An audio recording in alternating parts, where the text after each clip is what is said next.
दोस्तों आज हम बनाने वाले हैं 3 फेस का कंट्रोल पैनल जो कि 3 फेस मोटर को चलाएगा। तो उसके लिए हम कुछ प्लाई को कट कर लेंगे, उसका साइज़ लेने के बाद उसका एक फ्रेम बनाएंगे। उस फ्रेम का अकॉर्डिंग से हम पूरा डिज़ाइन करेंगे।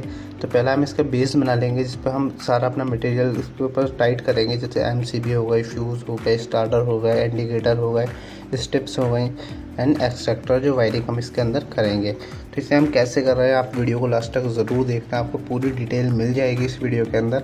और अगर आप हमारे चैनल पर पहली बार आए हैं तो इसे सब्सक्राइब करके वीडियो को लाइक ज़रूर कर लेना, क्यों हम ऐसी नॉलेजेबल वीडियोस बनाते रहते हैं। तो वीडियो को लास्ट तक देखना।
दोस्तों ये रहा इसका फाइनल आउटपुट। हमने यहाँ पर फिक्स कर दिया है, उसके बाद इसके अंदर कनेक्शन कर दिए हैं। ये लगी हुई है ऊपर 3 फेस की मोटर, इसका केबल ये आ रहा है और इससे ये कंट्रोल हो रही है। तो वीडियो कैसी लगी कमेंट में ज़रूर बताना।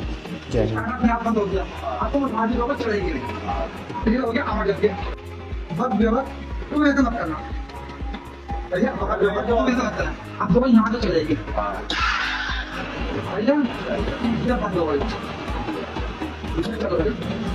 भैया अभी आपने चेक कर लिया, इधर करना है, अब आगे भी पता नहीं पड़ रहा है।